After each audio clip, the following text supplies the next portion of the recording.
Hey friends and welcome. I'm Anna Helman. Have you ever been frustrated when you have a stamp set that you like and you really wish it came with a punch or a die set to go with it and it doesn't? I know I have a lot of people ask me these situations and they're disappointed when you can't get the punches or the dies to go with it. Friends, let's talk just for a minute today about fussy cutting. Fussy cutting? What is that? Just trimming around whatever it is that you want to put on your card or your scrapbook project or whatever it is. If you're like me, I used to think like, oh, that is way too much work. I am not doing that. But it is actually, in many cases, very simple. It doesn't take long. Today, I want to share with you a few tips for fussy cutting and share with you some really simple card ideas that anyone can make with one stamp set and a couple of inks and some scissors. So let's take a look. We will chat at the end about life as usual, so I hope you'll stick around for that. But as for now, let me share with you some of my best tips for what we fondly call fussy cutting. So my first tip is you must have good scissors. Now, of course, you can use whatever scissors you have in your house for your paper crafting, but the more you do of this, the more you're going to want to spend a few dollars on a really good pair of scissors. These are my snips. I'll have links to all the products I'm using in the video description below as usual if you want to take a look at these, but they are not very expensive and you want a good pair of snips. Here, I'll show you here in a second. One of the things you want is you want to be able to cut into a corner and not end up with torn paper. You want to be able to cut into a corner and that stays cut right there without having a weird little jagged edge right here that goes sideways, okay? If you have large scissors, you probably know what I'm talking about, and that is probably what will happen with your large scissors. So I stamped several different, the 3 different pieces here. And I chose some different sizes and shapes and options because depending on what you're trimming around, you may want to use a different technique. So one of my tips that really helps me is move the paper, not the scissors. So let's do this one right here and you can watch along. So if you notice, as I am doing this, you are not going to see my scissors moving very much. You are going to see my left hand doing the work to guide the paper. So what I find when I do it this way is I usually get a better edge, a better rounding job if it's something that is curved than I do if I am trying to do all of the work with my right hand and my scissors. So move the paper, not the snips. That's one tip. Another tip is to leave, I always leave a border when I do this. Now you don't have to. You can trim right along the border of your image if you want to, of your stamped image. But I usually like to leave a little bit of a border. So I suggest leaving a little bit more, a bigger border than is I guess what you want exactly, because if you mess up that up, you can go back and you can trim a little bit more off. Whereas if you trim too much off, of course, we cannot go back and add it in.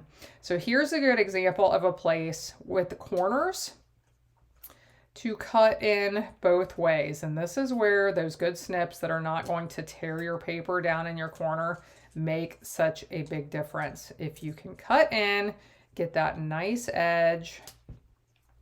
Here's another tip. As you can see, if I have inner areas to trim out, what I do a lot of times is just trim all that outside area first. And now let's go back, and it's going to make it really easy to do these one at a time. If you do cut too far in, don't fret. I do that a lot of times. And I'll just go back and I'll cut farther out. And a lot of times you cannot even tell that you had that inner cut, that it was cut an extra time. Can't even tell. And that is one of my favorite tips as well for all things card making and all things life. Just embrace the imperfections. Don't fret about them. So we have probably spent enough time watching me fussy cutting. I did want to show on this one because this is a little bit detailed with this inner edge of this puzzle piece. So you can do this a couple of ways. You saw I snipped in and I snipped to the center. So now I could pull this piece out, or I can just cut in and trim all the way around. When I rotate the paper with my left hand, I have really good luck with getting pretty good edges that are not jagged. So we'll do this one all the way around here, and you'll see I don't have to, it helps that I don't have to open the scissors back up. If I can just continue my cut and just slowly close the scissors as I'm rotating the paper around, it works really well. Now, here you're gonna see it's a little bit not rounded right there. I cut in a little bit too far right there. I backed out, I started over. And no one who I send this card to is going to look at this and think there's anything wrong with that. So you should not think that either. I know you're not hard on my projects, but I know you can be hard on your own sometimes. So embrace those imperfections. So I want to show you 3 really simple cards that I made with this adorable stamp set. I love this perfect pairs. I love that you can use it for Valentine's Day. You can use it for friends, kids, a spouse, a relationship that you're in. But really cute with the salt and pepper and the different sayings. Perfect pair, you complete me. So we can use it with the puzzle piece. We go together like milk and cookies, or we go together like salt and pepper. There's a lot of different ways you can use these. But let me show you some simple cards on all of these. I have created the background just with some stamping. I did create a circle with one of my favorite die sets. This is the Deckled Circles die set. Look how, I love how big these big circles are. Sometimes with my die sets, I really wish I had larger ones. This one has all the circles from small to large. So I added a deckled circle on each one and then a fussy cut piece or a couple of pieces on top. So here you can see I stamped those cute salt and pepper shakers. These I stamped with my full strength ink, and then I stamped again to get the lighter ones. Stamped a second time without re-inking. That's called stamping off. Here is one I made with those adorable puzzle pieces. You complete me. And I think my first instinct is to use this for my husband, for Farmer Matt.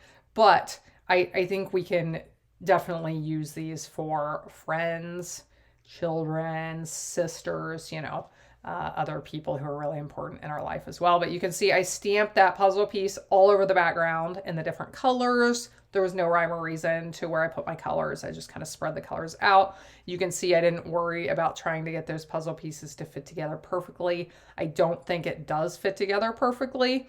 And anyway, even if it did, I probably wouldn't have worried about it. Just stamped that all over and added the cute piece on the top. And this one's really fun. I love this. The milk and cookies, we go together like milk and cookies. So the cookie was extremely easy to cut out. You could even use a circle punch if you wanted for this, or one of those deckled circle dies. And then the milk carton was not difficult to cut out either. So I hope this helps you. If you ever wish you had a die or a punch and you want to cut something out, just a few handy tips that can help make the cutting a little bit easier.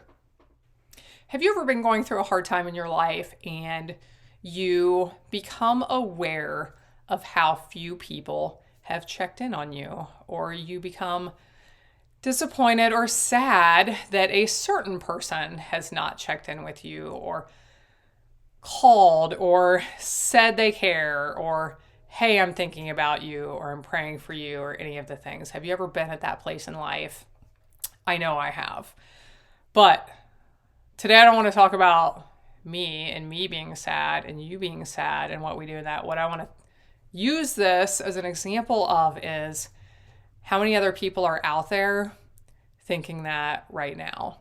This can be a time of year that can be really difficult for people who are alone, people who may not have family, people who have lost loved ones either this year or at some point in the past. And this is when it becomes extremely noticeable, the gap in their lives.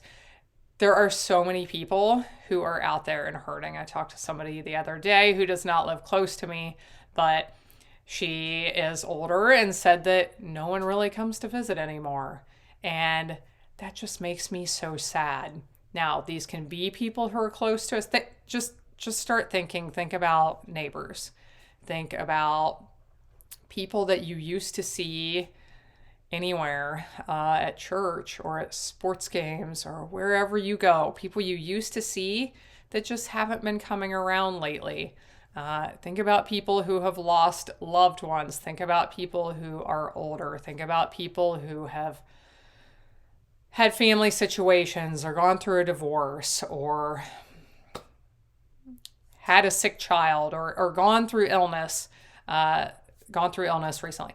Just think about those people. I think we get so busy in our own lives, and with me in our stage of life, Farmer Matt's really busy. We still have kids at home. We have a lot going on all the time, and it's very easy to be consumed in our own lives and not think about who is out there who could just use a text or a phone call or drop off some cookies or just stop in and say hello. There's all different options depending on whether we're near these people, whether they're located far away. We can't just stop in and see those people, but we can send a message, we can call, we can send a nice little surprise in the mail if we want to do things like that. So think about who is out there who could really use a call or a visit and do something to brighten their day.